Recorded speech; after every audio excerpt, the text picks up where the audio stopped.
Hey, everybody, and welcome to another episode of the Ad Project Podcast. As always, I'm your host, Joe from Ad Advance, and today I'm joined by Mr. Matt Wicklund. So, Matt, how are you doing today? Any day I get a podcast with you, Joe, is a good We honestly had to do like 3 retakes of the start because I didn't tee him up right. So that was good. You're throwing curveballs at me already. That was beautiful. No.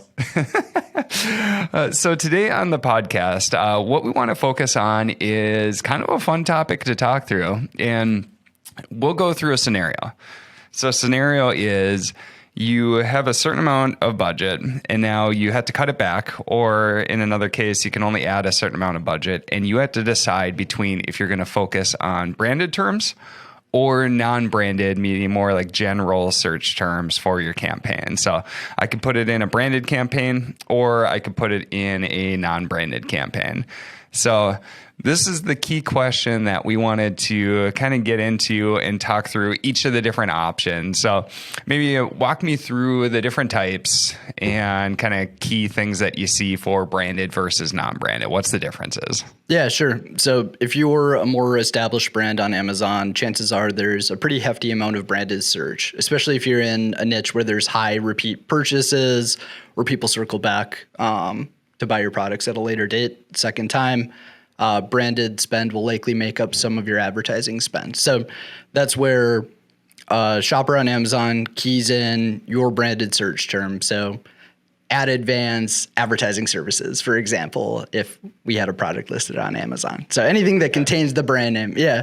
And then obviously unbranded spend would just be everything else. So that'd be, general category keywords, like advertising services or PPC as just, general category related terms. Yeah. Here, let's turn it into products. So let's do Tide as the product, or laundry detergent kind of as a general keyword. Yeah, exactly. I think that definition is pretty obvious. So, don't need to go too deep on examples there. Most likely that's a much better one.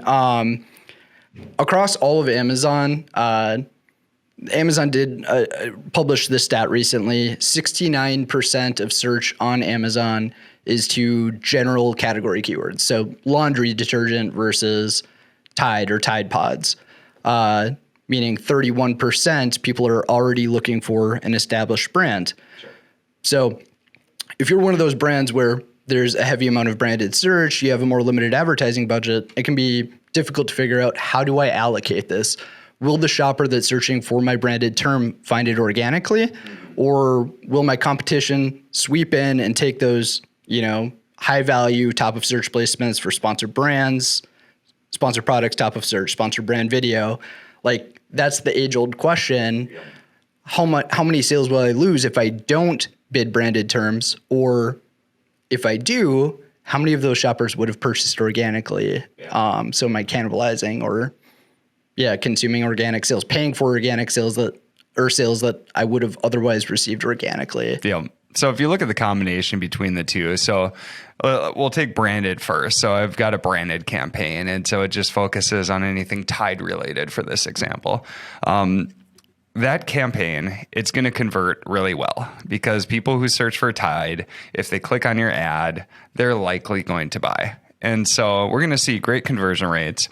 We're going to see lower ACoS because people convert more when they click on these ads. And the key question that always comes up is, all right, if I don't have my ad there, well, they just scroll down and click my listing because they're looking for Tide. They're not going to buy from another competitor. And then I didn't even have to pay for that click.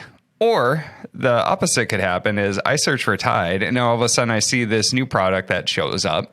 Looks really cool. I click in it, and now all of a sudden I am a loyal customer to this new brand, and I'm not searching for Tide anymore. And so one key question is, how much do you truly need to protect your brand on Amazon? And if you look at the other side, so now let's say we're Tide, but we just target laundry detergent. If my ad shows up at the top, say I've got a top of search sponsored products placement. If somebody clicks in, they didn't search specifically for me. They searched for the general product.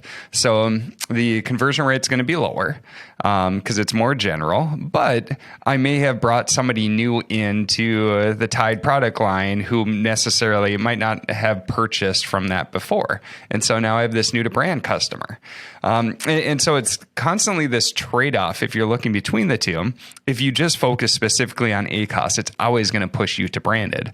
But that may not be the best decision overall. And so this is kind of the conundrum that we find ourselves in when comparing the two different options and really where do you allocate your budget overall. Yeah.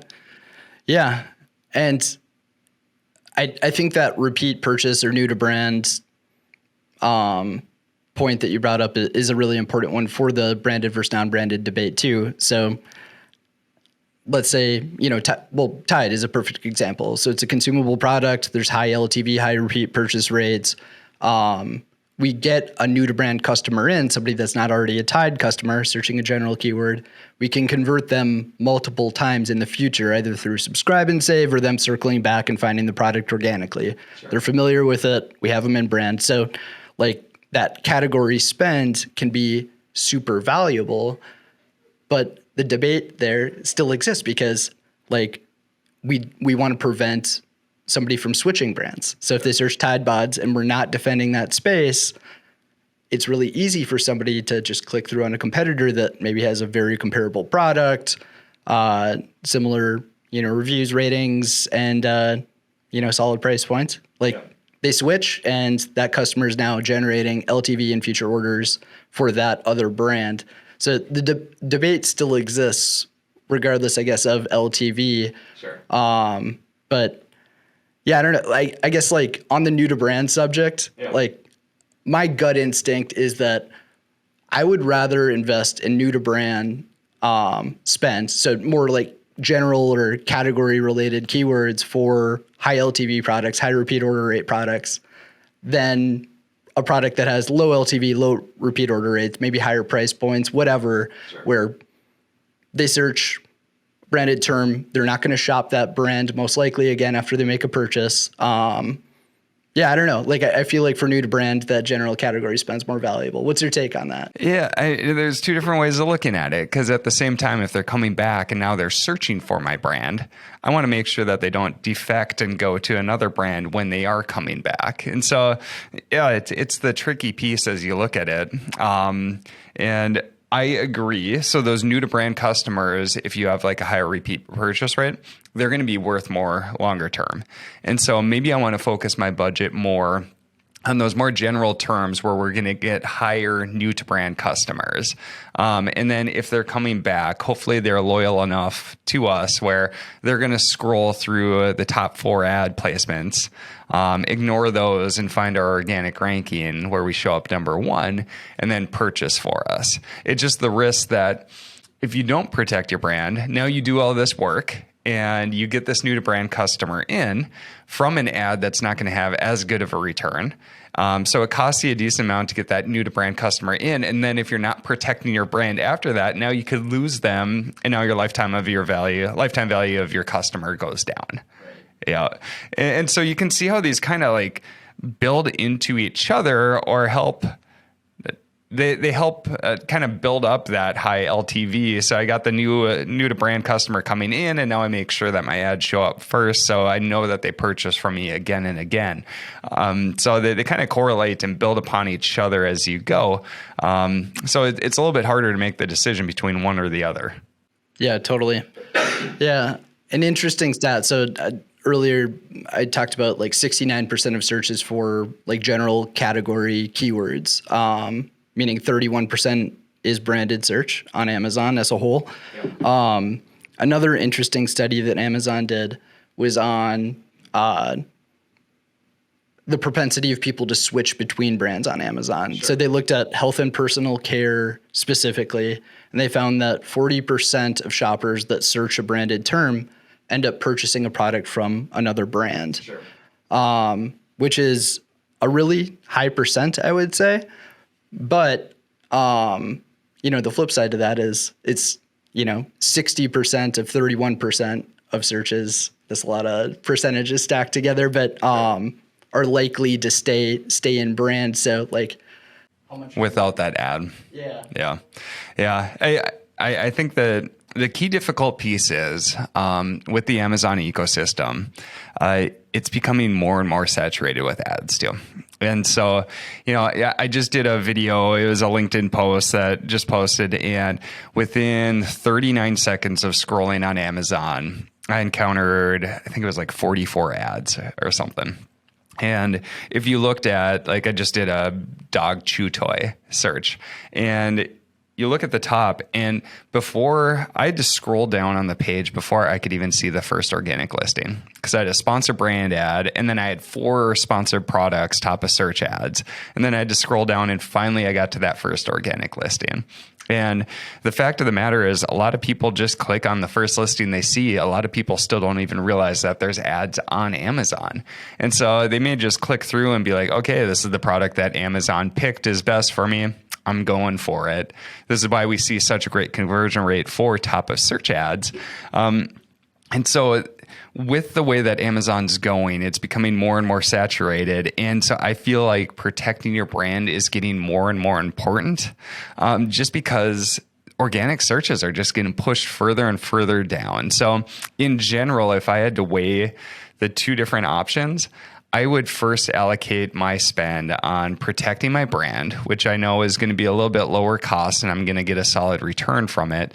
And then once I have a solid foundation there, now expanding a little bit more upper funnel to try to get those new to brand customers through those general search terms. And, this is all generalizations. For the product itself, it can definitely depend on how strong that brand name is and do you have high repeat purchases. But in general, I look at it as branded search is more building that foundation to make sure that if my funnels work right, they know my brand, now they're searching for me, that I'm finally converting that into a sale versus giving it up in that last search. Right. Yeah. Yeah. I think focusing on scroll depth is really important too. So like we know how well top of search converts. It's like 3 times higher than other placements, 2 to 3 times in most cases. Sure. And click-through rates are like off the charts higher for top of search. It's like 4% versus sub 1% for top of search. So if you're missing out on those top of page, top of search result impressions, like you're missing out on a very high intent consumer base. And you just have to scroll so deep. It's so easy for the shopper to lose their train of thought, move away from their branded search when they're presented with all of these other competitive offers, before they finally find it organically. Sure. Halfway down the page or a third of the way down the page potentially. So I agree with that. I think branded spend is really important, preserving your loyal customer base or converting that interested shopper that's, considered your product previously. I would say in terms of where your branded spend should go though, at top of search. So focusing on sponsored brand top of search, sponsored brand video, and sponsored product top of search, just to make sure it's as easy as possible to find the product. After that, like rest of search, personally, like I'm a little bit less interested in branded spend. I agree on that. Yep, definitely agree there. If they're going all the way to the bottom of the search results at that point, like they're really not loyal branded shoppers anyway. So they may have used my brand to start the search, but if they went past our ads in our first organic ranking and they're all the way at the bottom of the search results, totally agree there. Not worth like spending that extra budget on rest of search. Yeah, exactly. That's why for like sponsored product campaigns, brand defense campaigns, we pretty much always used fixed bids for the campaign bidding strategy and then high top of search settings. And what that does versus like the dynamic down or dynamic up and down bid strategy options set at the campaign level is it ensures that Amazon's not dynamically reducing your bid before applying your top of search placement setting. So it helps you more reliably guarantee that top of search setting. So just for those listening, pro tip, fixed bids, high top of search is a great strategy for your sponsored product campaigns. Yeah. I think another key piece too is, especially if you are currently investing in other upper funnel strategies. And this goes against the example a little bit because we're going to have to make the trade-off between more general non-branded search terms and branded. But I mean, taking a step back, say if we have higher funnel DSP campaigns going, and our key item or a key goal is to really, it's more traffic based and just getting that brand to stick in people's minds for that next time they're going to search for it.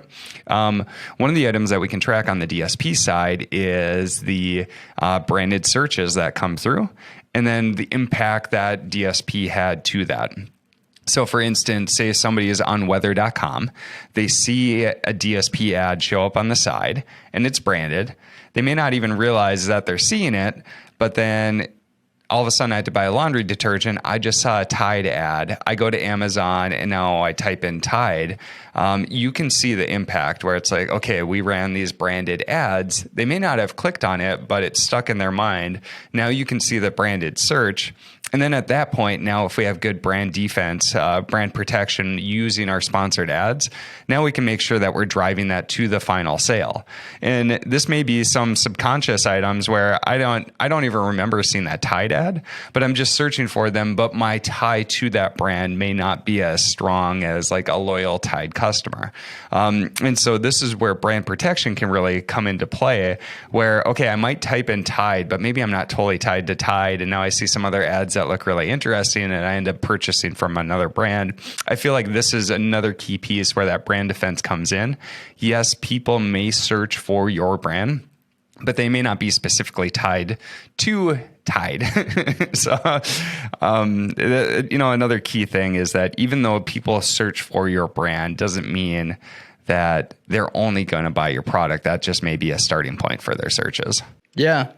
Yeah, a great example of the maybe like subconscious influence that like upper funnel strategies can have on brand recognition. We recently ran a brand lift study for one of our larger DSP advertisers.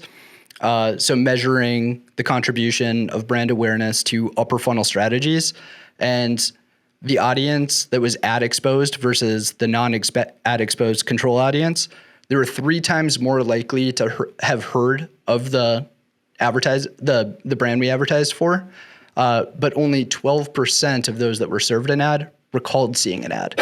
So three times more likely to recognize it, but the vast majority of that audience pool had no idea that they were ever served an ad. So it kind of subconsciously influenced them. They didn't know that they were being influenced by ads as part of that.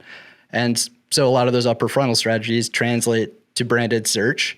And then we ultimately convert them through brand defense where they find it organically. So it's a component of a full funnel structure that's important to have in place. Like we've always preached with DSP, with sponsored ads, building a full funnel structure is really important. And I think one piece to just kind of hit on and reemphasize is just we always get the feedback, well, if somebody searched for my brand, they're going to purchase it anyway. And just want to bust that myth that that's not necessarily true. Even if they search for your brand, they may just be starting their search and may get distracted by other ads, other listings. So I would just never go in assuming that, which is where a lot of the value for branded ad protection comes in. Yeah, exactly. Just going back to that study, 40% in a very brand loyal category, health and personal care, resulted in a purchase of a different brand. So if you don't have those defensive measures in place, it just makes it much, much more easy and ramps up that percentage of, loyal shoppers that wind up switching to a competitor. Yep. So for those who have the question, like, well, how much is my branded campaigns really cannibalizing my overall organic sales? Like, what are ways that you can determine that? You could test shutting down brand defense campaigns, either, negating branded terms. I like to use like campaign negative phrase if we're going to do this across the full sponsored mix, and then see what the immediate impact is. You can stagger between on and off by like archiving those negatives and adding them back if you want to compare across like close date ranges and stuff like that, and just seeing what the immediate trade-off is in advertising results and in business reports. That's one way. Yep. Yep. I think that's the only key way that you can truly do it is turning on and off ads. I mean, you can cut back overall spend, or you can reduce budget so it goes off at a certain point of the day, but that can be a little bit harder to distill the data on when it turned off and everything like that. So the cleanest way is to just shut those campaigns off for a while and do some split tests and see how that works. Just know that sometimes like organic rankings don't respond right away too. So there could be an organic ranking component that ties into it that you may not see the immediate impact from it. You might turn off your branded ads and then say, all right, sales didn't really drop. I saved a lot of cash on this. This is great. We'll stop branded ads. But over time, you could lose organic ranking to some other competitors who are being much more aggressive, say with top of search. So another risk to keep in mind, but that's really the true way to be able to test the impact of your branded search and how much cannibalization of organic sales are really taking place. Yeah, totally. And chances are like you're winning the vast majority of top of search impressions for branded search. You're likely to be the most aggressive bidder for it. So competitors may be deterred to conquest your brand initially because of the high CPCs that they have to pay to get your branded impressions. They're also much less relevant too. Yeah, so exactly. They're going to have to pay much more than you do to get that top placement, just because your brand is obviously much more relevant than their brand to show up. Yeah. So just regarding like the instant impact versus long-term impact, a lot of competitors may not know that conquesting you is viable because in the past it hasn't been, because they're paying $4 per click or whatever, a high CPC to try and get your branded clicks or get impressions in those spots. You shut it down, all of a sudden the high bidder and the most competitive bidder backs out of the market. They're going to be able to achieve those for a lower CPC. That'll be immediate, but people won't catch on immediately necessarily. Or, they can be slow to respond and recognize that trend. So over time, you could see, more people vying for those top of search positions, or, better competitors vying for it, more relevant competitors vying for it. Yep. And yeah, they've now learned that it's economically feasible for them to do it because you're not defending it. Sure. So through brand defense, you can also put pressure on your competition that's trying to conquest you. You can make them bleed, make them pay $5 per click or $8 per click. You can drive up their advertising costs quite a bit where it could be make or break for them on, all right, well, if they're not advertising, now my CPC just went down a decent amount. Now this makes sense to conquest their brand. Yeah. Yep.